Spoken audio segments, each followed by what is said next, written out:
परेशान होंगे कि ऑप्शनल क्या रखूं।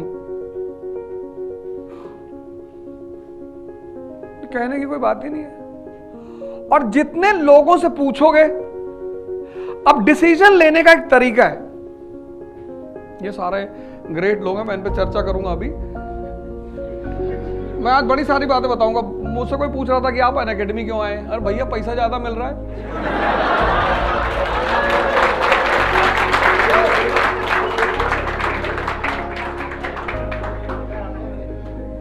जिंदगी में सीधी बात, नो बकवास। इस दुनिया में हर आदमी पैसे के लिए काम करता है, जो नहीं करता वो हिमालय में है।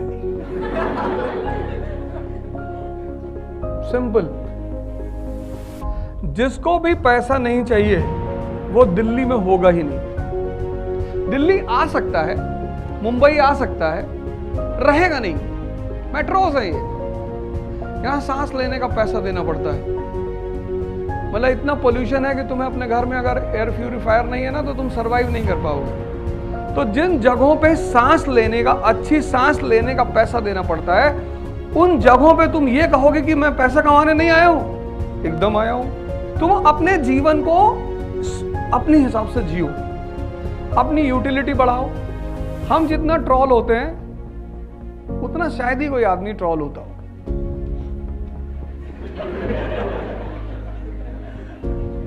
और इतना मजा आता है मुझे ट्रॉल होने पे कि बताओ, तुम्हारे पास इतना खाली टाइम है कि तुम हम पे चर्चा करते हो, और जितनी बार मुझे ट्रॉल करते हैं उतनी बार मेरा ग्राफ और ऊपर चला जाता है। भाई बेइज्जती उस आदमी की करो जिसको इज्जत की परवाह हो।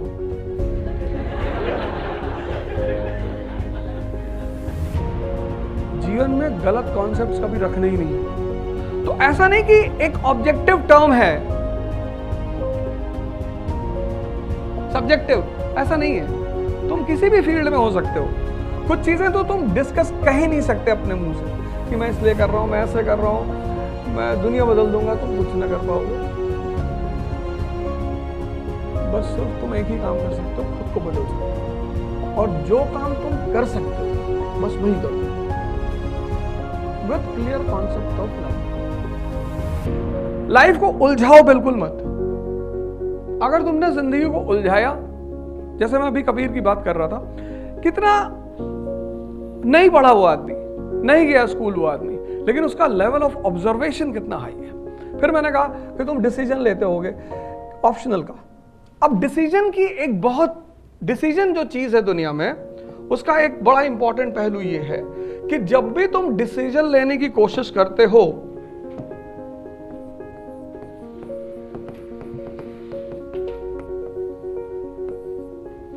,95% लोग दुनिया में डिसीजन जब लेते हैं तो यूटिलिटी के बेसिस पे नहीं लेते हैं, प्रॉफिट के बेसिस पे लेते हैं कि अच्छा क्या है।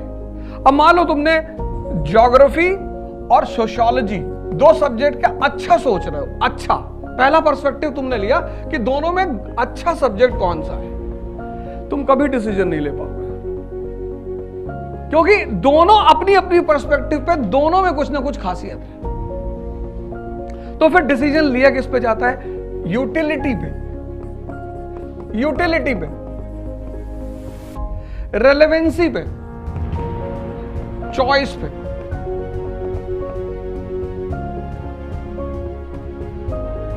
जित 95% लोग इस पे लेना चाहते हैं, इस पे, इस पे। और हर चीज में कुछ ना कुछ गुड पार्ट है, कुछ ना कुछ ग्रे पार्ट है, बैड तो होता ही नहीं किसी में। तो जब तुम गुड लेने की कोशिश, गुड इस बेसिस पे जब तुम डिसीजन लोगे तो तुम्हें लगेगा यार ज्योग्राफी एक बड़ा पोर्शन जीएस में आता है, ज्योग्राफी का बड़ा प्यारा कनेक्शन है इकोनॉमी से। ज्योग्राफी जिसकी क्लियर है उसको आईआर में तो इतने नंबर मिलेंगे। आईआर है क्या? What is international relation? It completely depends upon geography. भाई हमें सबसे ज्यादा दोस्ती तो गल्फ कंट्रियों से रखनी है ना। अगर हम आज की डेट में गल्फ कंट्रियों से दुश्मनी कर लें तो इस देश में तो अंधेरा फैल जाएगा। लेकिन फिर अगर तुम दूसरी तरफ आ जाओ, मॉडर्न वर्ल्ड पूरा सोशियोलॉजी पे खड़ा है, एक एस्से का पोर्शन तुम्हें यहां से मिल सकता है, सोशल इश्यूज का पोर्शन ज्योग्राफी जीएस में है। फंस गया ना? इसलिए जब भी डिसीजन लो, इसी को कबीर ने बड़े प्यार से समझाया, बहुत प्यार से। कबीर ने कहा कि चलती चाकी देख के दिया कबीरा रोए, और दो पाटन के बीच में साबुत बचा न। सबके साथ यही है।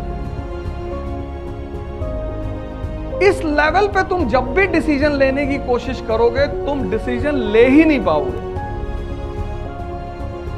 पॉसिबिलिटी नहीं है। तुम देखो तुम्हारी चॉइस क्या है।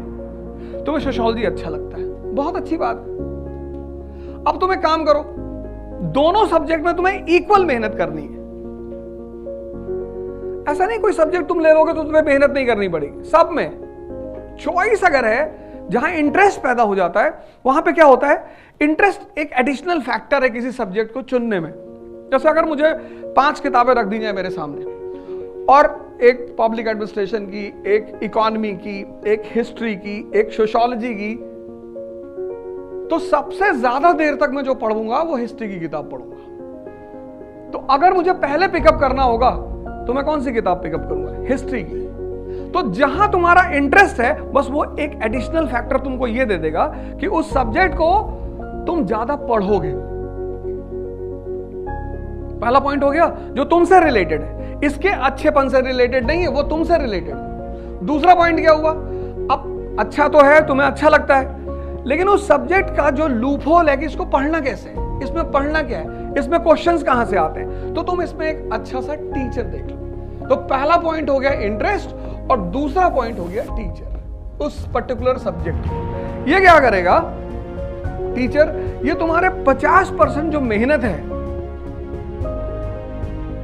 For example Gandhi ji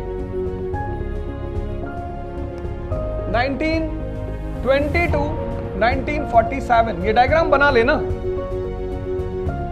1920 to 48 में उनकी डेथ हो गई, तो 48 क्या कंट्रीब्यूशन है गांधी जी की इंडियन फ्रीडम स्ट्रगल में?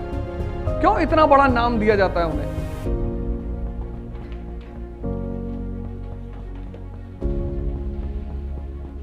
बाहर जाओगे तो लोग बहुत गाली देते हैं गांधी को, इंडियन पब्लिक है तो बहुत सारे लोग उनको बहुत गाली देते हैं, अरे भैया बहुत बदतमीज आदमी थे। इस दुनिया की दूसरी सबसे बड़ी खासियत जज बनती है, जज। यहां हर आदमी जज है, ये आदमी बुरा है, ये आदमी अच्छा है, ये ऐसा है। तुम्हारे काम का है कि नहीं? अनअकैडमी मेरे काम की हो गई, मैं अनअकैडमी के साथ। अच्छा बुरा कुछ होता ही नहीं। दुनिया में 4-5 वर्ड है, उसमें से एक वर्ड है आई। R is equal to I. Relation depends upon interest. China से कितना मतभेद होता है हमारा, कितना डिस्प्यूट होता है हमारा, लेकिन क्या हम चाइना से अपने सारा ट्रेड बंद कर सकते हैं? आज बंद कर दो चाइना से सारा ट्रेड, कल इंडिया में सिविल वॉर हो जाए। वो तुम्हारे चौराहों पे जो स्प्रे करके ग्लास कारों का शीशा साफ करते हैं ना बच्चे, 100-100 रुपए में जो बेचते हैं, वो भी मेड इन चाइना है। आज बंद कर दो पूरा ट्रेड चाइना से। आज देखो उसने अपनी यूटिलिटी पैदा कर रखी है। तो भले उसने शिमला एग्रीमेंट को वायलेट किया 1914 और तिब्बत पे कब्जा कर लिया, लेकिन तुम उससे दुश्मनी नहीं कर पा रहे हो। क्यों? क्योंकि वो तुम्हारे लिए यूजफुल है। यही तो है।